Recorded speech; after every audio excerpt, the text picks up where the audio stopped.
이년아, 경찰이 지금 내 앞에 와 있단 말이다. 당장 그 신고 취소 안 해?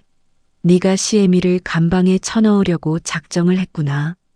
제 시어머니가 보라카이의 어느 면세점 조사실에서 빌린 전화기에 대고 저에게 퍼부은 말입니다. 남의 지갑에서 카드를 훔쳐 해외로 놀러 나간 사람이 도둑질하다 붙잡히고도 되레 저를 원수 취급하며 악을 쓰던 목소리였지요. 15년을 참고 또 참았던 며느리가 어떻게 그 오만한 시가와 바람난 남편을 조용히 그러나 완벽하게 무너뜨렸는지 지금부터 하나도 빠짐없이 말씀드리겠습니다. 이야기 시작 전 저희 채널을 구독해 주시면 오늘 하루 큰 행운이 가득하시길 빌겠습니다. 오늘의 사연 시작합니다. 저는 회사에서 기획팀장을 맡고 있었습니다. 그날 오전 11시 분기 실적을 임원진 앞에서 발표하기로 한 아주 중요한 회의를 정확히 10분 앞둔 시각이었지요. 대회의실 유리 테이블 위에 엎어둔 제 휴대폰이 요란하게 떨기 시작했습니다. 진동이 유리에 부딪혀 드르륵 소리를 낼 때만 해도 저는 부하 직원이 발표 자료, 오탈자라도 찾아냈나 하고 무심코 화면을 뒤집었습니다. 붉은 글자가 눈에 박혔습니다. 해외 승인 거절 필리핀 보라카이. 레스토랑 이름 하나와 면세점 이름 하나가 나란히 찍혀 있었습니다. 저는 필리핀에 아는 사람이 없었습니다. 그 나라에 발을 들인 적도 없었지요. 손끝이 서늘해지는 것을 느끼며 카드사 앱을 눌렀습니다. 화면을 아래로 쓸어내리자 지난 며칠간 그곳 현지에서 승인된 낯선 결제 내역이 줄줄이 잡혔습니다.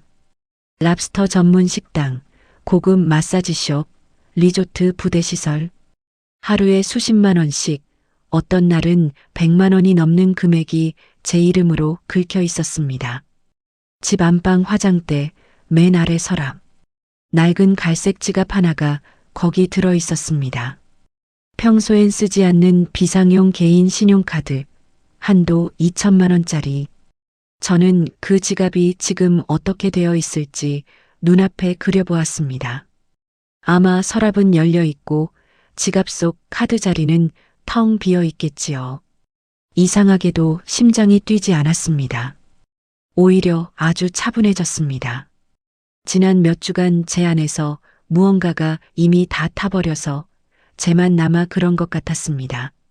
저는 표정 하나 바꾸지 않고 앱 안에서 분실도난 신고 버튼을 찾아 눌렀습니다.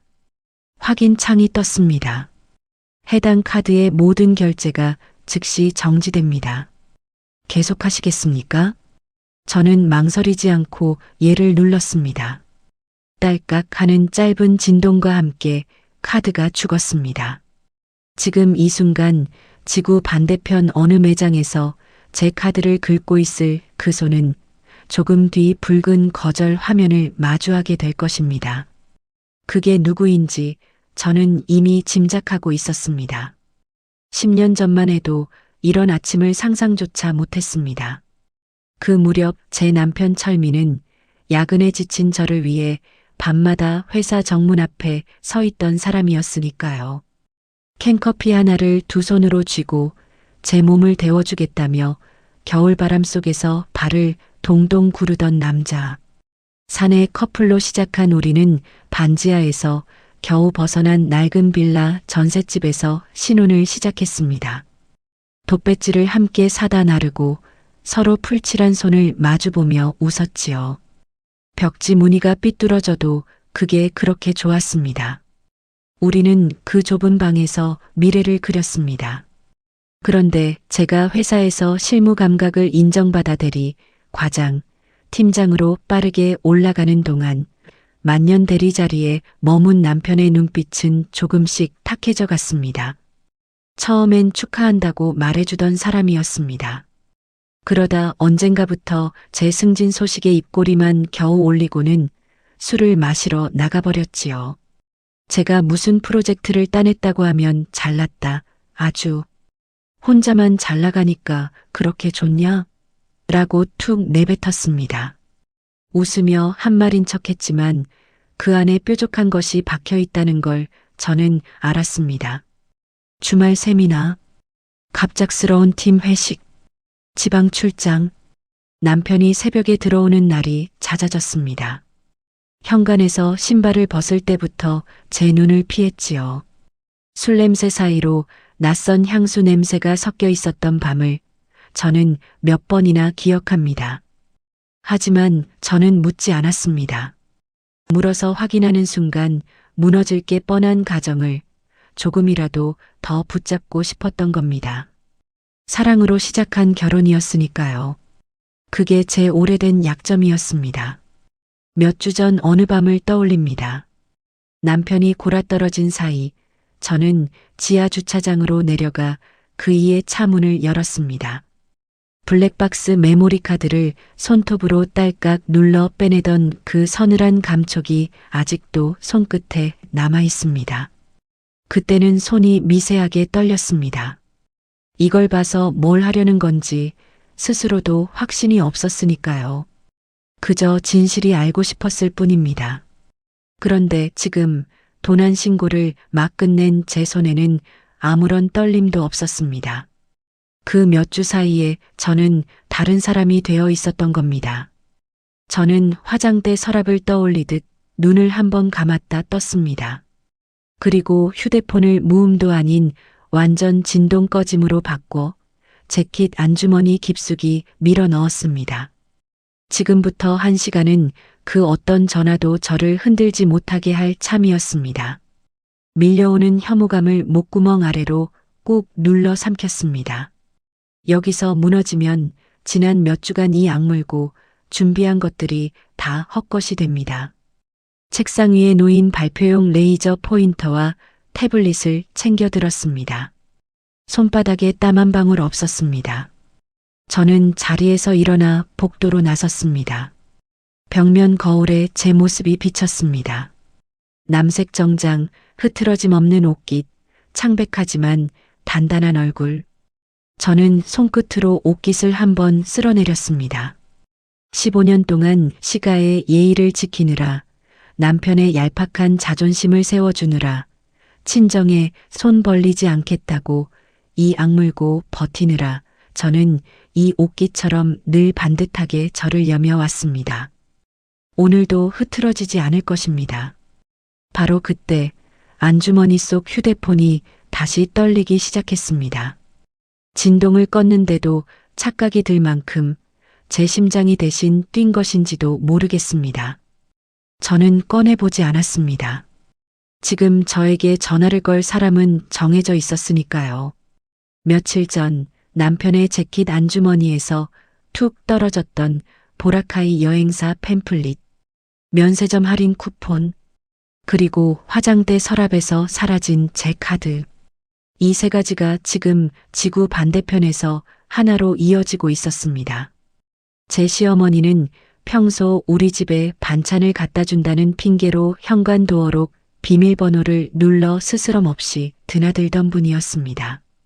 저는 그게 불편했지만 가족이니까, 시어머니니까 하고 대수롭지 않게 넘겼습니다. 명품 가방 사내라고 탁자를 내리치던 분이 설마 며느리 지갑까지 뒤질 줄은, 그 카드를 들고 비행기를 탈 줄은 꿈에도 몰랐지요. 바로 그 방심이 시어머니에게 도둑질할 결정적인 틈을 내어준 셈이었습니다. 하지만 그 사실을 확인하는 건 회의가 끝난 뒤로 미뤄도 늦지 않았습니다. 저는 지금 도망치는 게 아니라 제자리로 걸어 들어가는 중이었으니까요. 복도 끝 대회의실의 두꺼운 유리문 앞에 섰습니다. 문 너머로 임원들이 자리에 앉는 그림자가 어른거렸습니다. 오늘 이 발표만 잘 끝내면 저를 눈여겨보던 상무자리가 눈앞에 온다는 걸 저는 알고 있었습니다. 남편이 열등감에 술을 들이킬 때, 시어머니가 친정을 들먹이며 삿대질할 때 제가 이 악물고 지켜온 것은 바로 제 능력이었습니다. 아무도 빼앗아갈 수 없는 오직 제 것. 저는 어깨를 폈습니다. 안주머니 속 휴대폰은 여전히 발버둥 치듯 울리고 있었지만 제 손은 흔들림 없이 문고리를 향했습니다. 안녕하십니까? 기획팀 신규선입니다. 지금부터 3분기 실적 보고 시작하겠습니다. 제 목소리는 회의실 구석까지 또렷하게 퍼졌습니다. 20개가 넘는 시선이 저를 향했습니다. 저는 레이저 포인터의 붉은 점을 첫 슬라이드 위에 얹으며 아주 잠깐 속으로 생각했습니다. 이제부터 그 사람들이 하나씩 아주 천천히 스스로 무너지는 걸 지켜보게 되리라고 말입니다. 포위망의 첫 단추는 방금 제 손끝에서 채워졌습니다. 그 일이 있기 몇 주 전이었습니다. 남편이 지방 출장을 간다며 새벽부터 캐리어를 끌고 나간 어느 평일 오후, 저는 재택근무 중이었습니다. 노트북 앞에 앉아 기획안을 다듬고 있는데 현관 도어록이 삑삑삑 울리더니 철컥 열렸습니다. 저는 놀라서 고개를 들었습니다. 남편은 방금 출장을 갔고 그 시간에 우리 집 문을 열 사람은 세상에 한 명뿐이었습니다. 애미야, 나왔다. 문 열어놓고 살림을 어떻게 하나 보러 왔다. 시어머니였습니다. 반찬을 나른다는 핑계로 우리 집을 제 안방처럼 드나들던 분이었지요. 저는 그게 늘 마음에 걸렸지만 그때마다 스스로를 다독였습니다. 시어머니니까 가족이니까 하고 말입니다. 어머니, 연락도 없이 오시면 저도 놀라요. 무슨 일이세요? 저는 노트북을 덮으며 자리에서 일어났습니다. 시어머니는 대답도 없이 신발을 아무렇게나 벗어 던지고는 곧장 주방으로 직행했습니다. 냉장고 문을 벌컥 열더니 안을 훑어보다가 반찬통을 하나씩 꺼내기 시작했습니다. 친정엄마가 사흘 전에 보내주신 것들이었습니다. 소고기 장조림, 깻잎지, 새로 담근 배추김치. 엄마는 무릎이 성치 않은데도 딸이 회사 다니느라 끼니 걸을까봐 새벽부터 부엌에 서서 만든 것들이었습니다. 통에 붙은 테이프에 엄마 글씨로 규선이 좋아하는 거라고 적혀 있었지요. 어머니, 그거 저희 엄마가 보내주신 거예요. 손대지 마세요. 에구, 냄새야. 이게 뭐니, 이거. 사람 먹으라고 보낸 거 맞아? 시어머니는 제 말을 뚝 끊고는 코를 틀어막는 신용을 했습니다. 그러더니 장조림통 뚜껑을 열어 킁킁대고는 얼굴을 잔뜩 찌푸렸습니다. 쉰내가 코를 찌른다. 코를 찔러. 이런 걸 냉장고에 넣어두고 먹으니까 우리 철민이가 집에 붙어 있겠니? 남편 밥상 하나 제대로 못 차리면서 회사 팀장이면 뭐하냐? 그러고는 싱크대 앞으로 가더니 반찬통을 하나씩 거꾸로 들고 거름망에 쏟아붓기 시작했습니다. 장조림 국물이 하수구로 콸콸 쏟아졌습니다. 깻잎이 개수대 벽에 철퍽 들러붙었습니다. 김치는 아예 쓰레기통에 통째로 엎어졌습니다. 저는 그 자리에 얼어붙었습니다. 엄마의 새벽이, 엄마의 무릎이 몇 초 만에 쓰레기가 되어버렸습니다. 어머니, 지금 뭐 하시는 거예요? 멀쩡한 반찬을 왜 버리세요? 멀쩡하긴 뭐가 멀쩡해. 이런 걸 반찬이라고 해? 친정에서 배운 게 없으니 살림이 이 꼴이지. 며느리라고 앉혀놨더니 남편 입맛 하나 못 맞춰? 시어머니는 젖은 손을 제 앞치마도 아닌 소파 쿠션에 쓱쓱 닦고는 거실 소파에 벌러덩 드러누웠습니다. 발끝으로 쿠션을 툭툭 차면서 휴대폰을 꺼내 제 눈앞에 들이밀었습니다.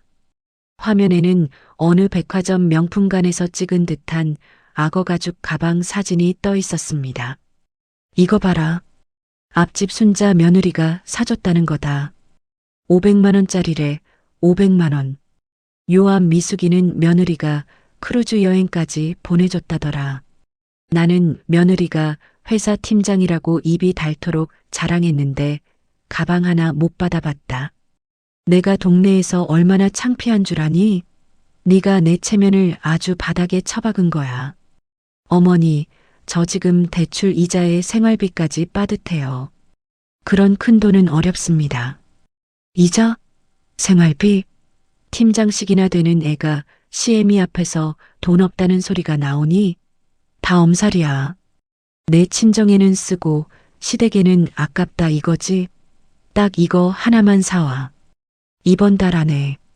못 들은 척하지 말고. 시어머니가 탁자를 손바닥으로 3개 내리쳤습니다. 유리 탁자 위에 놓여있던 물컵이 짤그랑 흔들렸습니다. 저는 지갑을 열지 않았습니다. 매달 시가 통장으로 100만 원씩 용돈을 붙이고 명절마다 양가 중 시가에만 2배로 쓰고 남편 몰래 시어머니 병원비까지 대온 세월이 15년이었습니다. 그런데도 저는 늘 부족한 며느리였습니다. 아무리 채워도 밑 빠진 독이었지요. 어머니, 죄송하지만 그 가방은 못 사드려요. 이번엔 안 됩니다. 제 목소리가 조금 낮아졌던 것 같습니다. 그 순간 시어머니의 얼굴이 벌겋게 달아오르더니 소파에서 벌떡 일어났습니다. 어렵다고? 못 사준다고? 2년이 돈 좀 번다고 CME를 아주 발밑으로 보는구나. 시어머니는 삿대질을 하며 제 코앞까지 얼굴을 들이밀었습니다. 너 친정이 그렇게 가난하니까 이 모양인 거야. 못 배운 것들이 자식 교육을 어떻게 시켰길래 시집 와서 CME한테 가방 하나를 안 사줘. 네 애비 애미가 딸년 하나 시집 잘 보내놓고 아들 등골 빼먹으라고 가르쳤냐? 어디서 굴러먹던 집안이길래. 거기까지였습니다. 저는 명품 가방 소리에도 냄새난다는 소리에도 살림 못한다는 소리에도 참았습니다. 하지만 친정 부모를 두고 굴러먹던 집안이라는 말이 나오는 순간 제 안에서 무언가가 딱 하고 끊어지는 소리를 들었습니다. 그런데 이상하게도 저는 소리를 지르지 않았습니다. 눈물도 나오지 않았습니다. 오히려 온몸이 서늘하게 가라앉았습니다. 저는 아주 건조한 표정으로 삿대질하는 시어머니의 눈을 똑바로 응시했습니다. 제 침묵이 무서웠는지 시어머니의 손끝이 잠깐 허공에서 멈칫했습니다. 저는 말없이 휴대폰을 집어들었습니다. 뱅킹 앱을 열고 자동이체 설정 화면을 띄웠습니다. 그리고 화면을 시어머니 쪽으로 천천히 돌렸습니다. 그건 또 뭐냐? 지금 CME 앞에서 휴대폰 장난하니? 매달 25일에 어머니 통장으로 나가던 용돈이에요. 100만 원. 15년 동안 한 번도 안 빠지고 보냈습니다. 그래서 그거 보냈다고 지금 나한테 생색내는 거야? 저는 대답 대신 시어머니가 보는 앞에서 자동이체 해지 버튼을 눌렀습니다. 확인 창이 떴고 저는 다시 얘를 눌렀습니다. 딸깍. 화면에 이체가 해지되었습니다라는 알림이 떴습니다. 시어머니의 눈이 커졌습니다. 너 지금 뭐 한 거야? 내 용돈을 끊어? 2년이 드디어 미쳤구나. CME 돈줄을 내 손으로 잘라. 어머니가 방금 그러셨잖아요. 못 배운 친정 부모 밑에서 자란 며느리라고요. 아들 등골 빼먹는 집안 딸이라고요. 그런 며느리 돈은 받기 싫으실 것 같아서요. 이게 어디서 말대꾸야. 시어머니는 소파 쿠션을 집어 바닥에 냅다 내동댕이 쳤습니다. 며느리가 CME를 굶겨 죽이려고 작정을 했네. 동네 사람들아, 이 집 며느리가 CME 굶겨 죽인다. 네가 이러고도 무사할 줄 알아? 내가 널 그냥 둘 것 같아? 거실이 쩌렁쩌렁 울렸습니다. 저는 그 소란 속에서도 목소리를 높이지 않았습니다. 오히려 아까보다 더 차분하게 또박또박 말했습니다. 어머니, 앞으로 필요하신 게 있으면 저 말고 철민 씨한테 말씀하세요. 어머니 아들은 제가 아니라 철민 씨니까요. 그러고는 현관으로 걸어가 문을 활짝 열었습니다. 말은 하지 않았지만 그만 가시라는 뜻이었습니다. 시어머니는 씩씩거리며 저를 노려보다가 신발을 구겨 신고는 제 발로 집을 나섰습니다. 문지방을 넘으면서도 뒤를 돌아보며 한마디를 던졌습니다. 두고 봐라. 며느리 콧대가 하늘을 찌르는데 내가 이대로 물러날 줄 아니? 어디 끝까지 해보자. 네가 먼저 시작한 거다. 철컥. 문이 닫혔습니다. 저는 그제야 개수대로 가서 벽에 들러붙은 깻잎을 손으로 떼어냈습니다. 하수구 아래로 사라진 장조림 국물 자국을 물로 씻어내리는데 그때 처음으로 눈가가 뜨거워졌습니다. 시어머니 앞에서는 한 방울도 흘리지 않던 눈물이 엄마 반찬통 뚜껑을 주우면서 툭 떨어졌습니다. 규선이 좋아하는 거. 엄마 글씨를 손끝으로 문지르며 저는 소리 없이 한참을 서 있었습니다. 그날 이후 시어머니는 독이 바짝 올랐습니다. 며느리 콧대를 기어이 꺾어 놓겠다고 벼르면서 우리 집을 호시탐탐 염탐하기 시작했지요. 여전히 반찬을 갖다 준다는 핑계로 도어록을 눌러 드나들었고 저는 뒤늦게 도어록 비밀번호를 바꿔두었습니다. 다만 오래전 급할 때 쓰시라고 드렸던 도어락 카드까지 회수할 생각은 미처 하지 못했지요. 그 방심이 어떤 결과를 불러올지 그때는 정말 몰랐습니다. 명품 가방 타령이나 하던 분이 며느리 지갑 속 카드를 훔쳐 비행기에 오를 줄은요. 정말이지 꿈에도 몰랐습니다. 시어머니가 씩씩거리며 제 발로 돌아간 바로 그날 밤이었습니다. 남편은 그날도 지방 출장이라며 집에 없었습니다. 저는 아이 없이 사는 우리 집의 텅 빈 거실을 한참 바라보다가 서재로 들어가 문을 안에서 잠갔습니다. 며칠 전 남편 차에서 빼낸 블랙박스 메모리 카드가 제 책상 서랍 안에 그대로 들어 있었습니다. 빼낸 지 며칠이 지나도록 저는 그것을 열어볼 용기를 내지 못했습니다. 확인하는 순간 돌이킬 수 없어진다는 걸 알았으니까요. 하지만 그날은 달랐습니다.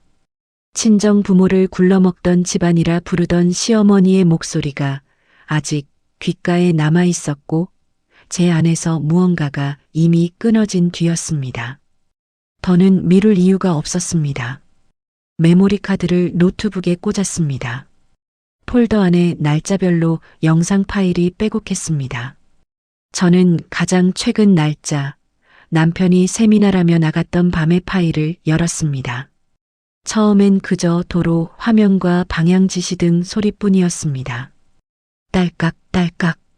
그러다 조수석 쪽에서 낯선 웃음소리가 흘러나왔습니다.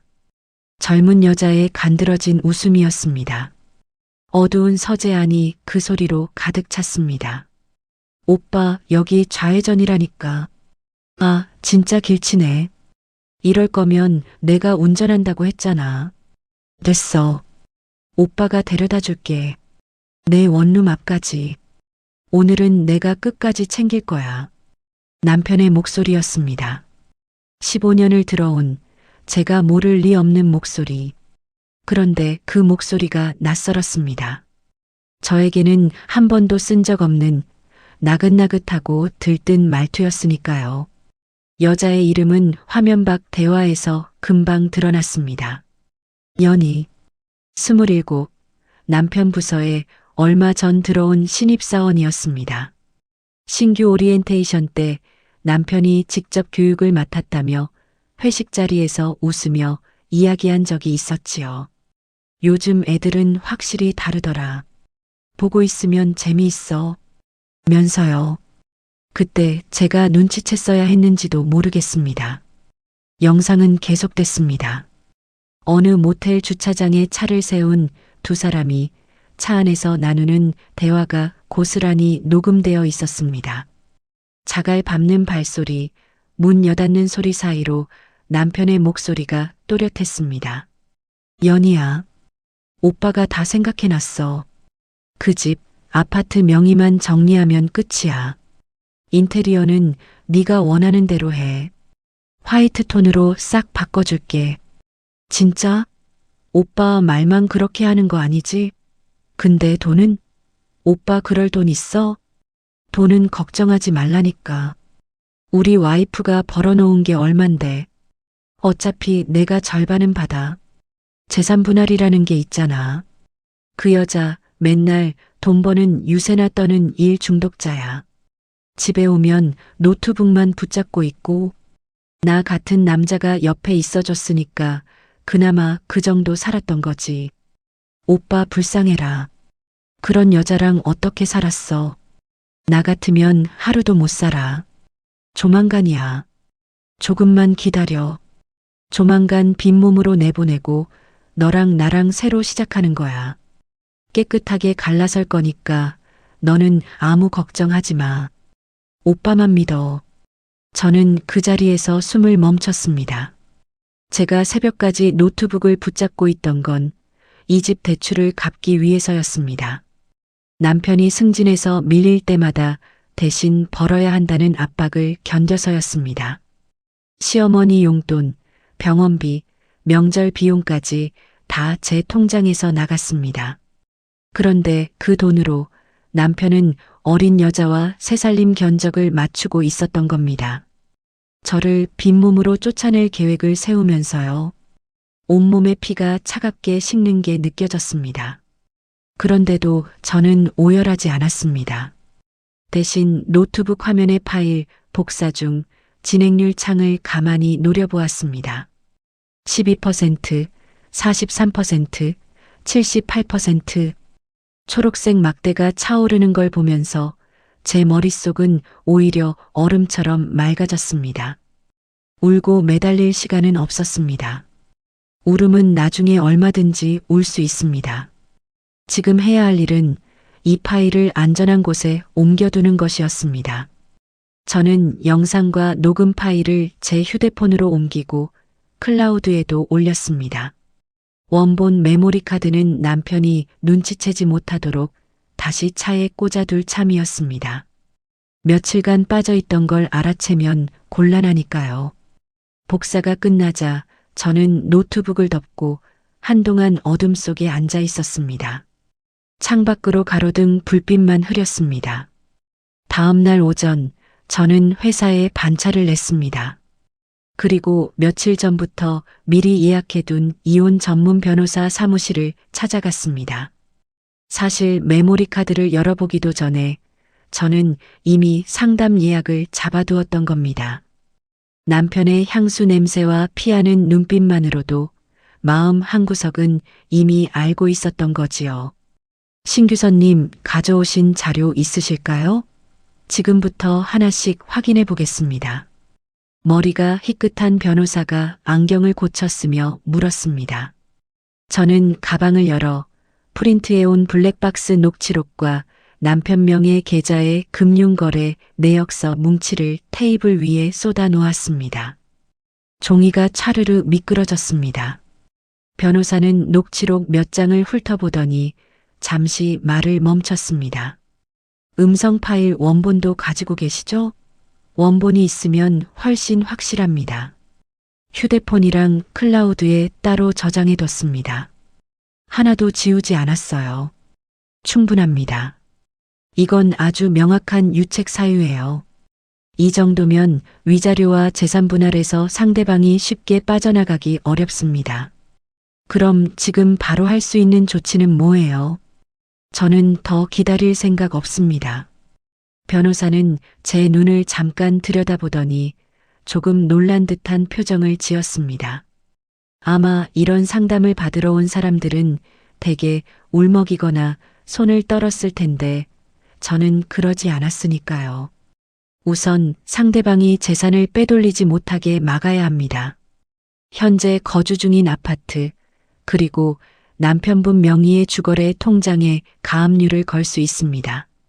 그렇게 해주세요. 오늘이요. 더는 제 돈으로 그 사람들 꿈꾸게 두고 싶지 않습니다.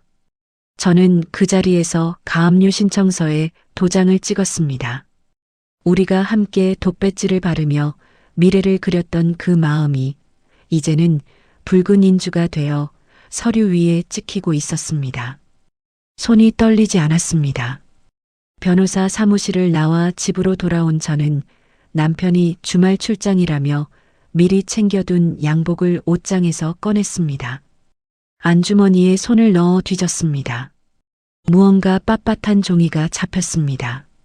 보라카이 여행사 팸플릿이었습니다. 그리고 면세점 할인 쿠폰 몇 장, 커플 리조트 패키지에 동그라미가 쳐져 있었습니다. 저는 그 팸플릿을 한참 들여다보았습니다. 동행자 이름은 적혀 있지 않았지만 누구인지 물어볼 필요도 없었습니다. 어젯밤 서재에서 이미 그 웃음소리를 들었으니까요. 팸플릿을 손안에서 천천히 구겼습니다. 그리고 쓰레기통에 던져 넣었습니다. 그날 밤 남편이 늦게 들어왔습니다. 저는 부엌에서 남편의 영양제를 챙기는 척했습니다. 남편은 소파에 앉아 텔레비전을 보며 물었습니다. 오늘 뭐 별일 없었어? 낮에 전화했는데 왜 그렇게 안 받아?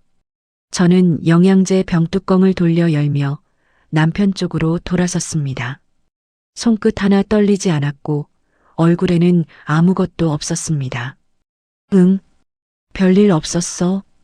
이거 자기 전에 챙겨 먹어. 당신 요즘 많이 피곤해 보이더라.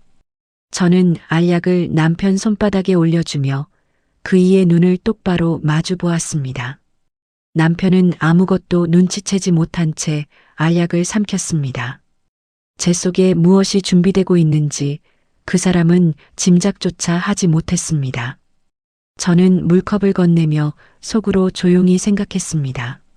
조금만 더 하고요. 이제 며칠만 지나면 당신들이 스스로 무너질 무대가 완성될 것이라고 말입니다. 제 카드가 정지되기 며칠 전의 일입니다. 그날 아침 시어머니는 며느리 콧대를 꺾어놓겠다고 벼르던 참에 마침 아들도 집을 비우고 며느리도 출근한 시간을 노려 우리 집으로 향했습니다.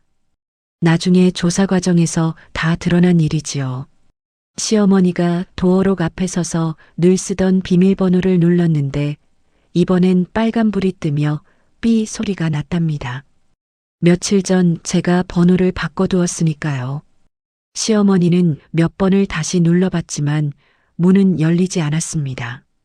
그런데 시어머니의 가방 속에는 오래전 비상용으로 드렸던 도어록 카드가 그대로 들어 있었습니다. 저는 도어록 번호만 바꿨을 뿐 예전에 드렸던 카드까지는 회수하지 못했던 겁니다. 시어머니가 그 카드를 도어록에 갖다 대자 삑 하는 소리와 함께 파란불이 들어오며 문이 열렸습니다. 용돈이 끊긴 뒤로 분이 머리끝까지 차 있던 시어머니는 빈집을 이잡듯 뒤지기 시작했습니다. 안방 서랍을 열고 서재를 헤집고 옷장을 뒤졌습니다. 무엇이든 갓나가는 것을 찾아 며느리에게 본때를 보여주겠다는 심산이었겠지요. 그러다 안방 화장대 맨 아래 서랍에서 낡은 갈색 지갑을 발견했습니다. 지갑을 열어보니 평소 제가 쓰지 않는 개인 신용카드 한 장이 들어 있었습니다. 한도 2천만 원짜리 비상용 카드. 시어머니는 그 카드를 손가락으로 집어들고 이리저리 살펴보더니 콧노래를 흥얼거리며 겉옷 주머니에 쑤셔 넣었습니다. 며느리가 시애미를 이렇게 굶기니 이 정도는 받았어도 된다고 스스로를 다독였겠지요. 자기 것이 아닌 걸 자기 것처럼 여기는 데는 시어머니만 한 사람이 없었습니다. 그 며칠 사이 정작 아들인 남편은 회사에 병가를 냈습니다. 어머니가 카드를 훔쳐나간 것도 모른 채 연희와 함께 국내 어느 고급 풀빌라에 틀어박혀 휴대폰 전원을 꺼두고 미래를 즐기고 있었습니다. 어머니는 아들이 내연녀와 놀아나는 줄 꿈에도 몰랐고 아들은 제 어머니가 도둑질하러 다니는 줄 꿈에도 몰랐습니다. 참 닮은 모자였습니다. 시어머니는 동네 친구 3명을 이끌고 공항에 나타났습니다. 보라카이 최고급 패키지 여행. 비행기에 오르면서 친구들에게 이렇게 자랑했다고 합니다. 우리 며느리가 회사 팀장이잖아. 이번에 큰 프로젝트 따냈다고 시애미 여행 다녀오시라고 카드를 턱 내줬지 뭐야. 요즘 애들 중에 이런 며느리가 어디 있어. 다 내가 잘 키운 덕이지. 며느리가 내준 게 아니라 며느리 서랍에서 훔친 것이었지만 시어머니에게 그 둘은 별 차이가 없었던 모양입니다. 휴양지에 도착한 첫 며칠간은 모든 게 순조로웠습니다. 시어머니는 친구들 앞에서 랍스터 요리를 시키고 고급 마사지를 받고 리조트 부대 시설을 이용하면서 영수증마다 제 이름으로 거침없이 서명했습니다. 결제는 매번 무사히 승인되었습니다. 카드가 살아있는 동안은 시어머니의 허영도 함께 살아있었지요. 같은 시각 저는 아무 일도 없다는 듯 회사에 출근하고 있었습니다. 법원에서 가압류 결정문이 송달되어 왔습니다. 남편 명의의 아파트와 주거래 통장이 제 신청대로 묶였다는 서류였습니다. 저는 그 서류를 2번 정독한 뒤 집 안방 붙박이장 안작은 금고에 넣고 잠갔습니다. 이혼 소송에 필요한 증거들도 순서대로 정리해 두었습니다. 블랙박스 녹취록, 금융거래 내역, 보라카이 팸플릿 사진까지 하나하나 파일 이름을 붙여 클라우드 폴더에 담았습니다. 변호사와는 소송을 언제 접수할지 날짜만 맞추면 되는 상태였습니다. 준비를 마친 저는 다시 일상으로 돌아갔습니다. 겉으로는 평소와 똑같은 기획팀장이었습니다. 부서원들과 회의를 하고 임원 보고용 프레젠테이션 자료를 다듬었습니다. 곧 있을 분기 실적 발표가 제 승진을 좌우한다는 걸 알았기에 그 준비에도 소홀할 수 없었습니다. 마음속에 폭풍이 몰아쳐도 저는 제 일을 놓지 않았습니다. 그게 15년간 저를 지켜준 유일한 힘이었으니까요. 발표 전날 저는 팀원들과 늦게까지 남아 슬라이드를 점검했습니다. 밤 9시가 넘어서야 사무실을 나섰습니다. 그 시간만큼은 배신도 도둑질도 있고 그저 제 일을 잘하는 사람으로 있을 수 있었습니다. 저는 그 시간이 좋았습니다. 화장대 서랍 속 카드가 사라진 줄도 모른 채 저는 마지막 오탈자를 잡고 있었습니다. 밤 9시가 넘어서야 사무실을 나섰습니다. 집에 돌아와 씻고 누우면서도 지구 반대편에서 제 이름으로 랍스터가 구워지고 진주가 계산되고 있으리라고는 상상하지 못했습니다. 그리고 여행 며칠째 되던 날 마침내 그 순간이 왔습니다. 카드사의 해외 부정 사용 방지 시스템이 짧은 기간에 여러 나라 매장에서 고액이 연달아 결제되는 패턴을 이상 거래로 감지한 겁니다. 며칠간 문제없이 승인되던 결제가 그날 아침 첫 고액 결제부터 막히기 시작했습니다. 시스템은 곧바로 카드 주인, 그러니까 저에게 확인 문자를 쏟아냈습니다. 폭포수처럼요. 바로 그 시각 저는 임원진 회의를 10분 앞두고 대회의실에 있었습니다. 앞선 이야기에서 말씀드린 그 순간입니다. 붉은 승인 거절 문자를 확인하고 도난 신고 버튼을 눌러 카드를 정지시킨 뒤 흐트러짐 없이 발표장으로 걸어 들어갔던 그날이지요. 회의를 무사히 마치고 대회의실을 빠져나온 저는 복도 창가에 잠시 섰습니다. 넓은 창밖으로 오후 햇살이 쏟아지고 있었습니다. 저는 재킷 안주머니에서 휴대폰을 꺼내 다시 카드사 앱을 열었습니다. 정지된 이후 시도되었다가 막힌 결제 내역이 줄줄이 떠 있었습니다. 현지 면세점 귀금속 코너, 명품 매장, 시계 브랜드. 하나같이 고액이었고 하나같이 승인 거절이었습니다.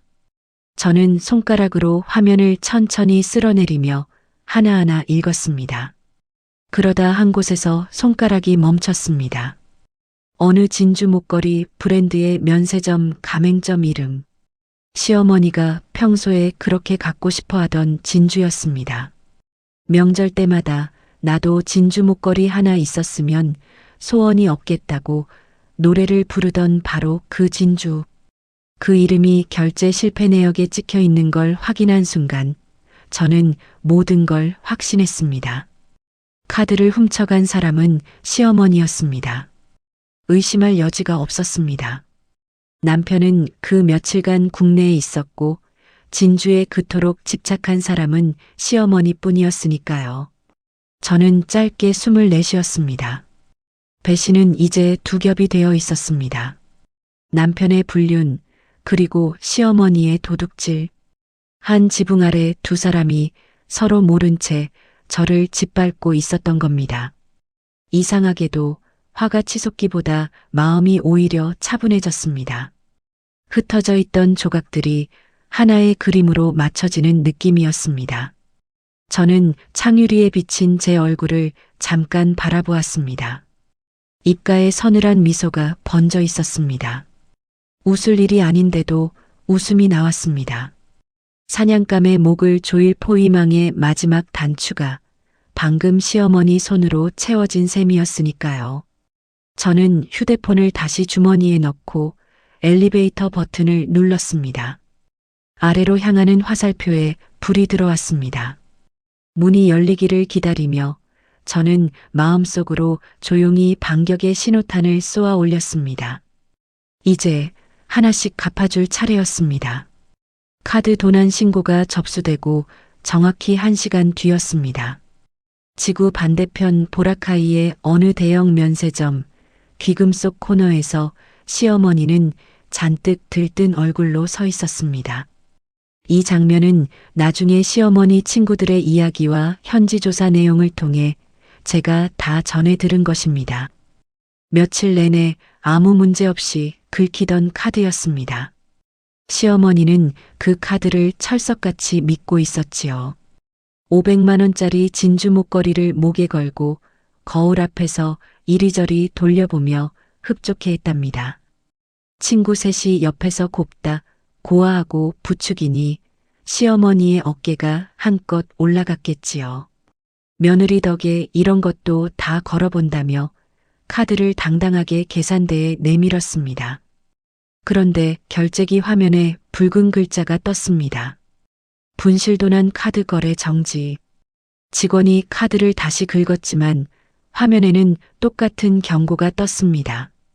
며칠간 매끄럽게 승인되던 카드가 갑자기 거부되자 시어머니의 얼굴이 하얗게 질렸습니다. 목에 건 진주가 갑자기 무겁게 느껴졌겠지요. 거액의 도난 카드라는 경고를 확인한 매장 매니저는 태도가 달라졌습니다. 매대 아래 비상벨을 조용히 눌렀고 쇼핑몰을 순찰하던 현지 경찰을 호출했습니다. 잠시 뒤 제복을 입은 건장한 경찰 2명이 나타났습니다. 그들은 시어머니를 에워싸고 여권을 요구했습니다. 그리고 결제기에 꽂혀 있던 제 카드를 투명한 지퍼백에 담아 증거로 압수했습니다. 시어머니가 뭐라고 말했지만 말이 통했을 리 없습니다. 낯선 나라, 낯선 언어, 붉은 경고음. 친구들은 겁에 질려 뒷걸음질 쳤고 지나가던 관광객들이 걸음을 멈추고 휴대폰을 들어 그 광경을 찍기 시작했습니다. 플래시가 여기저기서 터졌습니다. 명품 진주를 목에 건 65 노인이 도둑으로 몰려 경찰에 둘러싸인 광경이었으니까요. 시어머니는 결국 현지 경찰서로 데려가져 조사를 받게 되었습니다. 며느리 앞에서 그렇게 당당하던 분이 말도 통하지 않는 조사실 의자에 앉아 완전히 겁에 질려 덜덜 떨었다고 합니다. 그러다 겨우 경찰에게 사정사정하여 전화 한 통을 빌렸습니다. 시어머니가 그 낯선 전화기로 누른 번호는 다름 아닌 제 휴대폰이었습니다. 저는 그때 막 회의를 마치고 자리에 돌아와 앉은 참이었습니다. 탕비실에서 커피를 한 잔 내려와 티스푼으로 천천히 적고 있었지요. 그런데 휴대폰 화면에 아주 긴 국제전화 번호가 떴습니다. 앞자리가 낯설었습니다. 필리핀 국가번호였습니다. 저는 커피를 한 모금 마신 뒤 느긋하게 통화 버튼을 눌렀습니다. 여보세요. 에미야, 나다. 어떡하냐, 어떡해. 수화기 너머로 시어머니의 목소리가 터져 나왔습니다. 아까 우리 집 거실에서 소파 쿠션을 집어 던지던 그 기세는 온데간데 없었습니다. 어머니, 무슨 일이세요? 여기 필리핀인데 식당이랑 면세점에서 카드가 안 긁혀. 갑자기 경찰이 나를 붙잡아서 여권도 뺏기고 지금 경찰서에 잡혀 있단 말이다. 네가 카드를 정지시킨 거지? 당장 그거 취소해. 신고 취소하라고. 이년아, 경찰이 지금 내 앞에 와 있단 말이다. 저는 커피잔을 내려놓았습니다. 그리고 티스푼을 잔 안에서 한 바퀴 더 천천히 저었습니다. 챙그랑, 챙그랑. 그 소리를 시어머니가 들었을지도 모르겠습니다. 어머니, 그 카드가 어머니 카드였습니까? 제 화장대 서랍에 있던 카드입니다. 제 개인 카드요. 어머니가 언제 그 카드를 받으셨지요? 제가 드린 기억이 없는데요. 수화기 너머가 잠깐 조용해졌습니다. 그러다 다시 목소리가 높아졌습니다. 그게 무슨 상관이야. 가족끼리 시애미가 며느리 카드 좀 쓸 수도 있는 거지. 그게 무슨 도둑질이라도 된다는 거냐? 얼른 취소나 해. 나 지금 여기서 죽게 생겼단 말이다. 저는 아주 낮고 아무 감정도 실리지 않은 목소리로 입을 열었습니다. 어머니, 남의 지갑에 손을 대서 그것도 해외까지 나가서 카드를 긁은 겁니다. 그건 가족이라도 절도예요. 저는 신고를 취소할 생각이 없습니다. 뭐라고? 제가 드리지 않은 카드를 제 서랍에서 꺼내 가셨잖아요. 저는 드린 적이 없고 어머니는 물어보신 적이 없습니다. 그게 도둑질이 아니면 뭡니까? 시어머니의 목소리가 덜덜 떨리기 시작했습니다. 그제야 상황이 얼마나 심각한지 실감이 났던 모양입니다. 애미야, 내가 잘못했다. 내가 잘못했으니까 한 번만, 딱 한 번만 살려다오. 내가 여기서 이러다 감방에 가면 어떡하냐? 네 시애미가 이 나이에 외국 감방에 끌려가면 응? 애미야, 네가 착하잖아. 네가 원래 착한 애잖아. 제발. 시어머니가 통곡하기 시작했습니다. 살면서 시어머니가 저에게 우는 소리를 들려준 건 그때가 처음이었습니다. 그런데 이상하게도 제 마음은 아무렇지 않았습니다. 착하다는 말, 15년간 저를 올감했던 그 말. 착한 며느리라서 반찬을 버려도 참았고, 착한 며느리라서 친정 모욕도 삼켰고, 착한 며느리라서 카드까지 도둑 맞을 뻔했던 겁니다. 이제 그 말은 저에게 아무 힘도 없었습니다.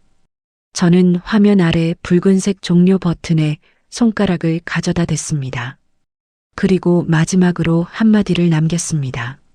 어머니, 조사 잘 받으시고 정신 좀 차리세요. 애미야, 끊지 마. 규선아, 뚝. 저는 미련 없이 통화를 끊었습니다. 그리고 휴대폰을 책상 위에 가만히 내려놓았습니다. 창밖으로 오후 햇살이 여전히 환했습니다. 손끝 하나 떨리지 않았습니다. 15년 전 결혼식장에서 시어머니는 제 손을 잡고 이렇게 말했습니다. 우리 아들 잘 부탁한다. 그때 저는 그 손이 참 따뜻하다고 느꼈습니다. 그런데 그 손이 몇 년 지나지 않아 친정 반찬을 쓰레기통에 쏟았고 며느리 지갑을 뒤졌고 이제는 지구 반대편에서 살려달라 애원하고 있었습니다. 사람이 이렇게 달라질 수 있다는 게, 아니 어쩌면 처음부터 그런 사람이었다는 게 저는 그날 처음으로 담담하게 받아들였습니다. 옆자리 팀원이 슬쩍 다가와 물었습니다. 팀장님, 무슨 일 있으세요? 안색이. 아니야. 별일 아니야. 집안일이 좀 있어서. 저는 옅게 웃으며 대답했습니다. 그러고는 다시 노트북 화면을 켰습니다. 메신저 창을 띄우고 클라우드에 저장해둔 폴더를 열었습니다. 블랙박스 녹음 파일 5개, 모텔 주차장에서 찍힌 사진들, 두 집 살림 견적 대화, 하나하나 순서대로 정리되어 있었습니다. 시어머니는 방금 스스로 무너졌습니다. 도둑질하다 붙잡혀 남의 나라 조사실에서 며느리에게 살려달라 빌었으니까요. 이제 다음 차례가 남아 있었습니다. 저는 키보드 위에 손을 얹었습니다. 남편과 그 여자를 향한 두 번째 응징이 이 파일들 안에 잠들어 있었습니다. 저는 천천히 아주 차분하게 그것을 깨울 준비를 시작했습니다. 시어머니의 전화를 끊고 며칠이 지났습니다. 그 사이 남편은 풀빌라 미래를 마치고 아무 일 없었다는 듯 회사에 정상 복귀했습니다. 병가가 끝났으니 출근한 것이지요. 그날 아침 저는 출근길 지하철 안에서 휴대폰을 열었습니다. 시가 친척 20명이 모여있는 단체 채팅방이 있었습니다. 명절 인사나 부고를 주고받던 평소엔 조용하던 방이었습니다. 저는 그 방을 열었습니다. 손끝이 조금도 떨리지 않았습니다. 먼저 클라우드에서 사진 몇 장을 불러왔습니다. 남편과 연희가 모텔 주차장에서 진하게 껴안고 있던 장면. 블랙박스 영상에서 캡처한 것이었습니다. 이어서 두 집 살림을 계획하던 녹음 파일 5개를 하나씩 드래그해 방에 올렸습니다. 파일이 하나, 둘 올라갈 때마다 화면 위로 회색 말풍선이 쌓였습니다. 그리고 마지막으로 짧고 건조한 문장 하나를 적었습니다. 어머님께서는 제 카드를 몰래 가져가 해외에서 쓰시다가 현지에서 도난 카드 사용으로 붙잡혀 조사를 받으셨습니다. 그동안 조용히 지내온 며느리가 이제 조용히 지내지 않기로 했습니다. 그동안 감사했습니다. 전송 버튼을 눌렀습니다. 곧바로 방이 들끓기 시작했습니다. 시골에 계신 삼촌, 고모, 사촌들의 알림이 폭주했습니다. 이게 뭐냐, 철민이 어디 있냐, 형수님 이게 사실이요? 회색 말풍선이 화면을 가득 채우며 쉴 새 없이 올라왔습니다. 하지만 저는 답하지 않았습니다. 대신 방 상단의 나가기 버튼을 눌렀습니다. 신규선님이 나갔습니다. 한 줄이 남고 저는 그 방에서 완전히 사라졌습니다. 이제 그 안에서 무슨 소란이 벌어지든 그건 그 사람들의 몫이었습니다. 저는 지하철에서 내려 회사로 걸어가면서 멈추지 않았습니다. 미리 작성해둔 이메일을 열었습니다. 남편의 불륜 증거 파일들을 첨부한 메일이었습니다.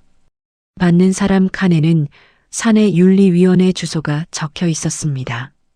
그리고 인사팀에서 운영하는 익명 제보 게시판에도 같은 자료를 올릴 준비를 해두었습니다.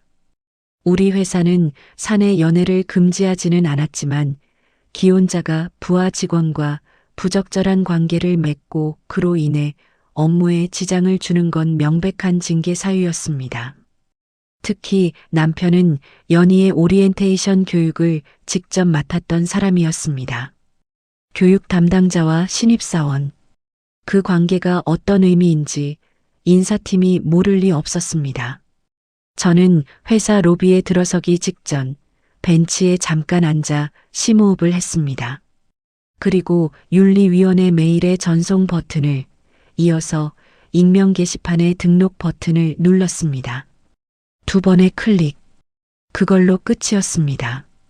첩보 영화 같은 일도 대단한 계략도 아니었습니다.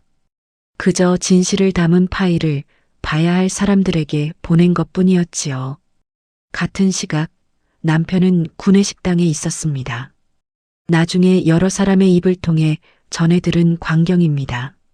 남편은 창가 자리에서 연희와 마주 앉아 다정하게 돈가스를 썰고 있었답니다. 복귀 첫날부터 둘이 붙어 있었으니 눈치 있는 사람들은 이미 수군거렸겠지요. 그런데 남편의 주머니에서 휴대폰이 불길하게 울리기 시작했습니다. 한 통, 2통, 끊어지면 또 울리고 받아보니 시골 삼촌들이었습니다. 단체방에서 사진과 녹음을 확인한 친척들이 남편에게 불호령 같은 전화를 쏟아낸 겁니다. 이 후레자식아, 이게 무슨 짓이냐? 네 애미는 도둑질하다 잡히고 너는 바람이나 피우고 집안 망신을 다 시키는구나. 남편은 전화를 받을수록 얼굴이 사색이 되어 결국 자리에서 벌떡 일어났답니다. 바로 그 순간이었습니다. 익명 게시판에 올라온 녹취 게시물이 사내 메신저를 타고 삽시간에 퍼지고 있었던 겁니다. 누군가 링크를 공유하고 그걸 받은 사람이 또 공유하고 마침 남편 옆 테이블에 앉아 있던 동료가 방금 받은 그 링크를 무심코 열어 재생 버튼을 눌렀습니다. 조만간 빈몸으로 쫓아내고 너랑 나랑 새로 시작하는 거야. 남편의 목소리가 식당 스피커도 아닌 동료의 휴대폰에서, 그러나 조용한 식당 안에서 또렷하게 흘러나왔습니다. 게시물을 열어본 동료가 하고 놀라 소리를 냈습니다. 그 소리에 근처 사람들이 고개를 돌렸고 화면 속 목소리와 눈앞의 남편을 번갈아 보았습니다. 식당 안 수십 명의 시선이 일제히 남편과 연희에게 쏠렸습니다. 남편은 쥐고 있던 포크를 놓쳤습니다. 포크가 접시에 부딪혀 챙그랑하고 바닥에 떨어졌습니다. 연희는 얼굴이 새하얗게 질려 고개를 푹 숙였습니다. 그때 식당 문이 열리고 사원증을 목에 건 인사팀 직원이 들어왔습니다. 직원은 곧장 남편에게 걸어가 어깨를 붙잡았습니다. 박철민 대리님, 유연희 사원님, 지금 바로 징계위원회 대기실로 함께 가주셔야겠습니다. 식당 안이 물을 끼얹은 듯 조용해졌습니다. 그러다 곧 여기저기서 수군대는 소리가 파도처럼 번졌습니다. 수백 명이 오가는 구내식당 한복판에서 두 사람은 그렇게 공개적으로 망신을 당하며 끌려나갔습니다. 남편은 고개를 들지 못했고 연희는 손으로 얼굴을 가렸습니다. 저는 그 시각 제자리에 앉아 오전 업무를 보고 있었습니다. 창밖도 아니고 식당도 아닌 제 책상 앞이었지요. 소란이 저에게까지 전해진 건 한참 뒤였습니다. 팀원 하나가 조심스레 다가와 귓속말을 했습니다. 팀장님, 저기 구내식당에서 큰일이 났대요. 기획3팀 박 대리님이랑 신입사원이. 그래. 저는 짧게 대답하고 다시 서리로 눈을 돌렸습니다. 그 팀원은 제가 그 박 대리의 아내라는 걸 몰랐습니다. 우리가 사내 커플로 만난 건 벌써 15년 전 일이라 그 시절을 아는 사람은 거의 회사를 떠났고 저는 회사에서 결혼 반지를 낀 적도 사석에서 남편 이야기를 꺼낸 적도 없었으니까요. 저는 그 무지가 오히려 다행이라고 생각했습니다. 오늘 하루만큼은 아무도 모르는 채로 조용히 지나가길 바랐습니다. 대기실에서 남편은 직위 해제 통보서를 받아들었다고 합니다. 정식 징계 절차가 끝나기 전까지 업무에서 배제한다는 서류였습니다. 종이를 받아든 남편의 두 눈에 핏발이 섰습니다. 남편은 이 모든 일의 배우가 누구인지 그제야 깨달았습니다. 단체방에 파일을 올린 사람, 회사에 제보한 사람, 병가 내내 아무것도 모르는 척 영양제를 챙겨주던 그 손이 사실은 이 모든 걸 준비하고 있었다는 거려. 넥타이를 거칠게 풀어 헤친 남편은 눈이 뒤집힌 채 계단을 뛰어 올라오기 시작했습니다. 제 기획팀 사무실은 위층에 있었습니다. 쿵, 쿵, 쿵. 계단을 두 칸씩 밟아 올라오는 발소리가 복도 끝에서부터 점점 커지며 제 자리 쪽으로 다가왔습니다. 저는 서류에서 눈을 떼지 않은 채 책상 위에 놓아둔 두툼한 갈색 서류 봉투를 슬며시 제 앞으로 당겨두었습니다. 안에는 이혼 소장과 가압류 서류가 들어 있었습니다. 오늘 같은 날이 올 줄 알고 아침에 챙겨 나온 것이었지요. 발소리가 복도 문 앞에서 우뚝 멈췄습니다. 저는 천천히 고개를 들었습니다. 사무실 문이 발에 걷어차이듯 쾅 하고 열렸습니다.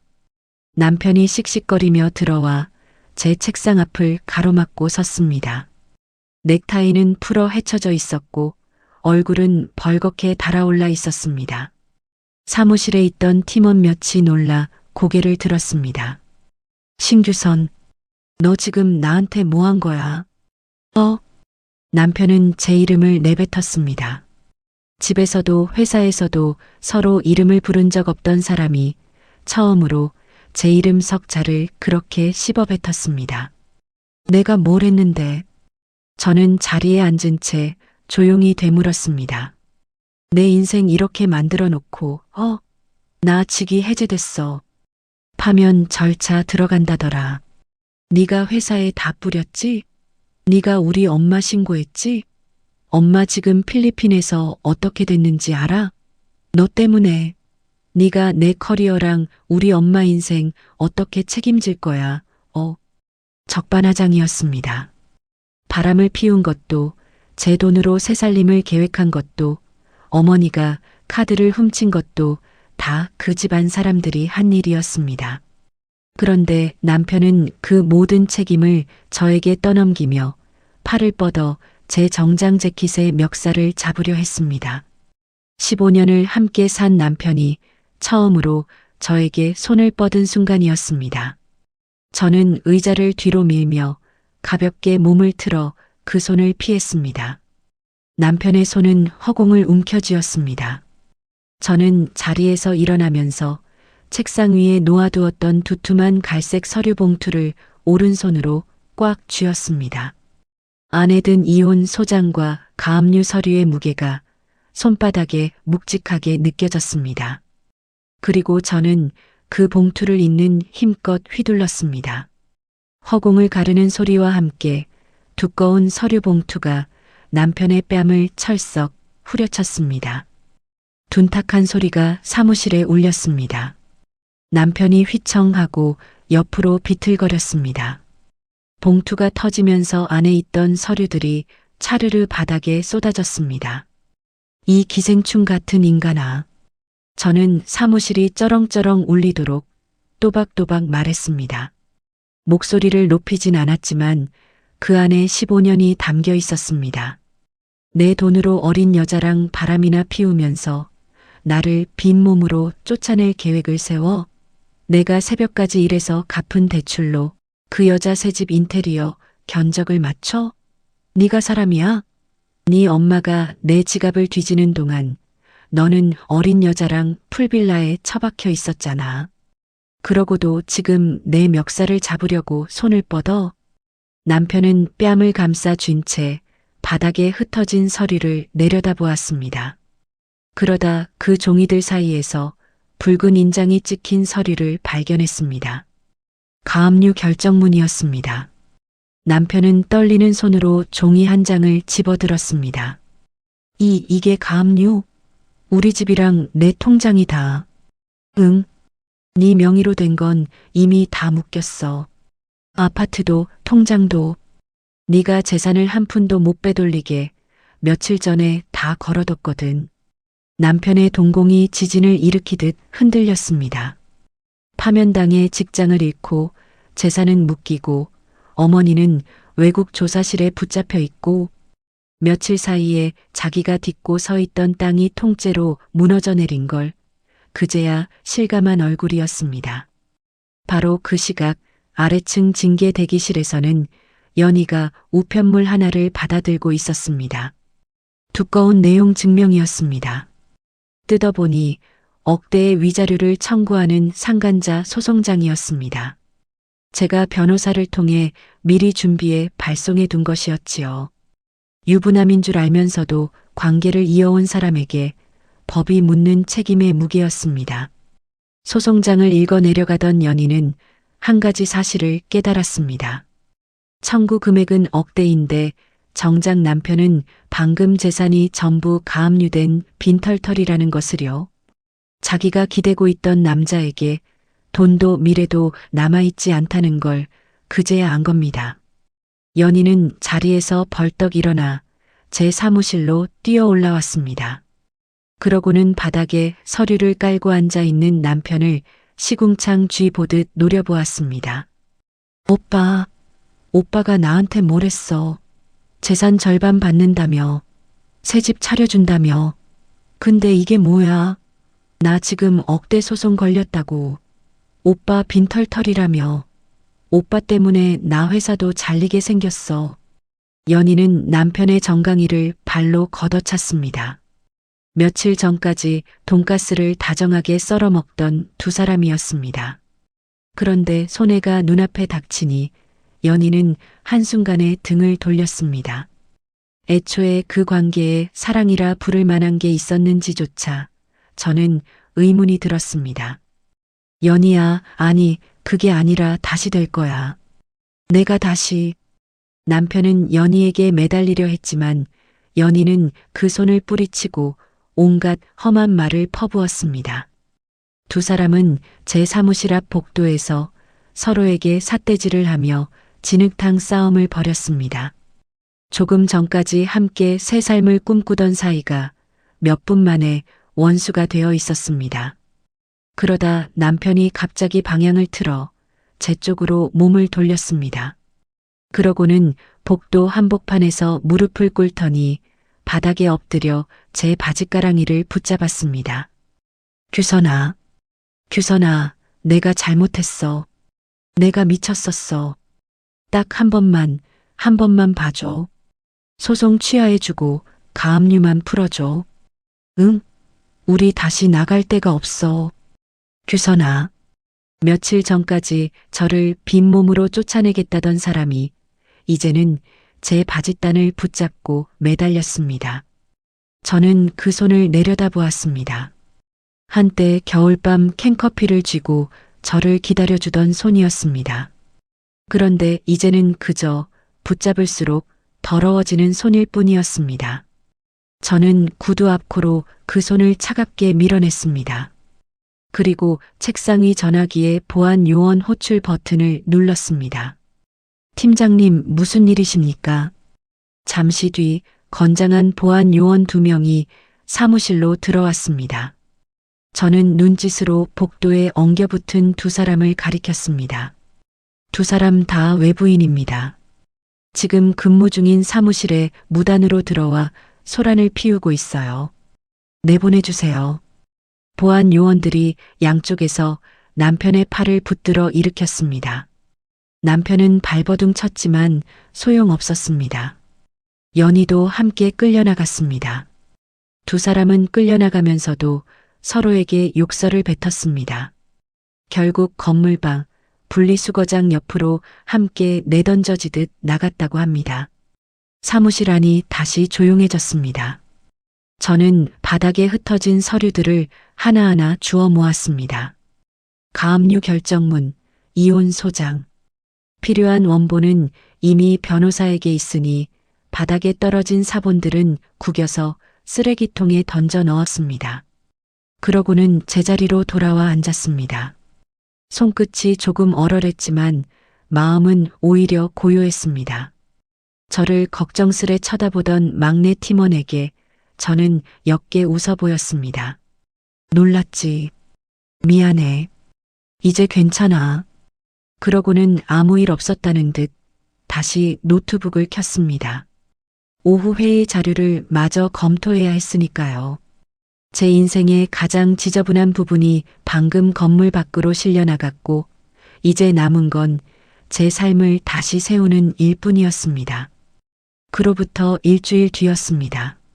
시어머니는 보라카이 현지에서 절도 혐의로 조사를 받고 벌금을 물고 훈방되는 절차를 거쳐 초췌한 몰골로 귀국했습니다.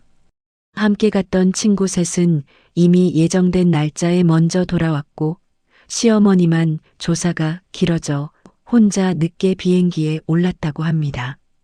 며느리 덕에 여행 간다고 큰 소리치던 사람이 홀로 공항 입국장을 걸어 나왔지요. 그런데 시어머니를 기다리고 있던 건 아들도 마중도 아니었습니다. 제가 국내에 정식으로 접수한 절도 고소건의 경찰서 출석 통지서였습니다. 해외에서의 처분과 별개로 남의 집에 무단으로 들어와 카드를 훔친 주거침입과 절도에 대해 저는 이 나라에서도 정식으로 죄를 물었으니까요. 시어머니는 뒤늦게 제 집 앞까지 찾아왔습니다. 현관문 밖에서 무릎을 꿇고 문을 두드리며 애원했다고 합니다. 애미야, 문 좀 열어다오. 내가 잘못했다. 한 번만, 응. 이 늙은이가 잘못했으니 고소만 취하에다오. 애미야. 하지만 문은 열리지 않았습니다. 저는 도어록 번호를 다시 바꾸고 오래전 드렸던 카드까지 등록을 지워 못쓰게 만들어둔 뒤였으니까요. 시어머니가 아무리 두드려도 그 문은 이제 시어머니에게 열리지 않는 문이었습니다. 한참을 두드리던 시어머니는 문에 붙은 접근 금지 경고 스티커만 멍하니 바라보다 돌아섰다고 합니다. 변호사를 통해 미리 붙여둔 것이었습니다. 명백한 증거들 덕분에 이혼 소송은 한 번의 조정 기일 만에 일사천리로 끝났습니다. 블랙박스 녹음과 금융거래 내역 앞에서 남편은 아무런 반박도 하지 못했습니다. 유책 배우자였으니까요. 남편은 위자료와 재산 분할에서 땡전 한 푼 건지지 못한 채 캐리어 하나만 끌고 고시원으로 들어갔습니다. 우리가 함께 돛배지를 바르던 그 마음에서 시작한 결혼이 그렇게 끝났습니다. 연희 역시 회사에서 파면당했습니다. 억대의 위자료 소송 빚을 떠안은 채로요. 두 사람은 한동안 어느 싸구려 모텔방을 전전하며 서로의 머리채를 잡고 매일 진흙탕 싸움을 벌였다는 이야기를 건너들었습니다. 돈도 미래도 없는 두 사람이 서로를 원망하며 함께 바닥으로 가라앉은 겁니다. 저는 그 소식을 듣고도 아무런 감정이 들지 않았습니다. 고소하지도 안타깝지도 않았습니다. 그저 남의 이야기처럼 멀게 느껴졌지요. 사건이 마무리되고 석 달이 지난 어느 날이었습니다. 저는 다시 그 대회의실 단상에 섰습니다. 붉은 승인 거절 문자를 받았던 바로 그 방, 도난 신고 버튼을 누르고도 흐트러짐 없이 걸어 들어갔던 그 회의실이었습니다. 하지만 그날의 제 명찰은 달랐습니다. 기획팀장이 아니라 신임 상무이사. 세 글자가 바뀌어 있었습니다. 완벽하게 준비한 프레젠테이션을 마치자 회의실을 가득 채운 임원들이 자리에서 일어나 박수를 쳤습니다. 기립박수였습니다. 저는 단상에서 그 박수를 받으며 잠깐 눈을 감았습니다. 그동안의 시간이 스쳐 지나갔습니다. 반찬을 쏟던 손, 삿대질하던 손가락, 멱살을 잡으려던 손, 바짓단을 붙잡던 손, 그 모든 손을 지나 저는 지금 이 자리에 제 두 발로 서 있었습니다. 쏟아지는 박수 소리 속에서 제 얼굴에는 그 어느 때보다 단단하고 평온한 미소가 번졌습니다. 그날 저녁 저는 친정 부모님을 서울 시내의 한정식 집으로 모셨습니다. 조용한 방을 따로 잡았습니다. 상다리가 휘어지게 음식이 차려졌습니다. 언젠가 시어머니가 쓰레기통에 쏟아버렸던 그 장조림도 그날 상 위에 올라 있었습니다. 엄마가 좋아하는 반찬으로요. 규선아, 뭘 이런 걸 다 시켰어. 돈 아깝게. 엄마가 손사래를 쳤습니다. 아버지는 말없이 딸의 얼굴만 물끄러미 바라보셨습니다. 지난 몇 달간 딸이 겪은 일을 두 분은 다 알고 계셨습니다. 사위 없이 딸 혼자 앉은 밥상이 마음에 걸리셨는지 아버지의 눈가가 붉어졌습니다. 저는 웃으며 상 위에 놓아두었던 자동차 스마트 키를 두 분 앞으로 밀어드렸습니다. 엄마, 아빠, 이거 무릎 아픈데 이제 버스 그만 타시고 새 차 뽑았어요. 두 분 모시고 다니려고요. 규선아, 이게 무슨... 엄마의 눈이 순식간에 붉어졌습니다. 저는 엄마의 손을 잡았습니다. 딸 회사 다니느라 끼니 거릴까봐 무릎이 성치 않은데도 새벽부터 부엌에 서서 반찬을 만들던 그 손이었습니다. 저는 그 손을 오래도록 쥐고 있었습니다. 엄마, 그동안 나 시집살이 시키느라 엄마가 더 마음고생했지. 이제 아니야. 이제 내가 엄마 아빠 모실 거야. 15년이었습니다.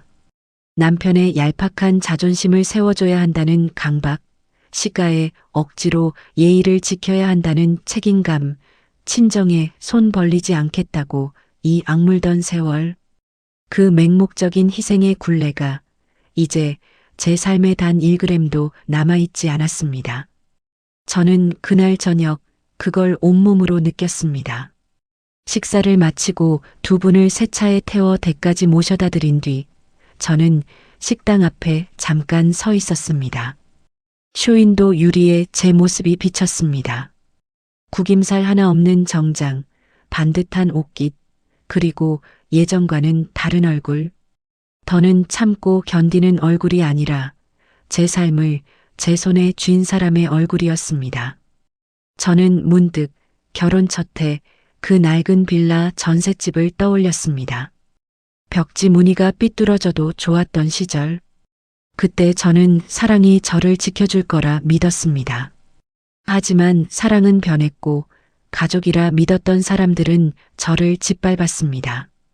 오랜 시간이 지나서야 저는 뼈저리게 그리고 기쁘게 깨달았습니다. 결국 제 인생을 끝까지 지켜줄 가장 든든한 아군은 오직 저 자신뿐이라는 것을요. 식당 문을 나서며 저는 선선한 밤 공기를 가슴 깊이 들이마셨습니다. 하늘에 별이 몇 개 떠 있었습니다. 이제 제 앞에는 갚아야 할 대출도 세워줘야 할 남의 자존심도 억지로 모셔야 할 사람도 없었습니다. 오직 제 땀방울과 제 능력으로 일군 삶만이 온전히 제 것으로 남아 있었습니다. 지구 반대편 조사실에서 살려달라 애원하던 목소리도 제 바짓단을 붙잡고 오열하던 손도 이제는 아득한 기억이 되었습니다. 저는 그들을 용서하지 않았습니다. 다만 놓아주었습니다. 미워하는데 쓸 힘조차 아까웠으니까요. 저는 굽 높은 구두를 신은 발로 어두운 거리를 향해 힘차게 첫 발을 내디뎠습니다. 그 누구보다 찬란하고 눈부신 제 인생의 두 번째 막을 향해서요. 인생톡톡 시청자 여러분, 긴 이야기 끝까지 함께 해주셔서 고맙습니다. 누군가는 착하다는 말 한마디에 갇혀 버리지 못할 것을 끌어안고 오늘도 참고 계실지 모릅니다. 하지만 참는다고 지켜지는 건 아무것도 없습니다. 아니라고 말할 용기, 손을 놓을 용기가 결국 나를 살립니다. 오늘 이 이야기가 망설이던 누군가의 등을 살며시 밀어주었기를 바랍니다.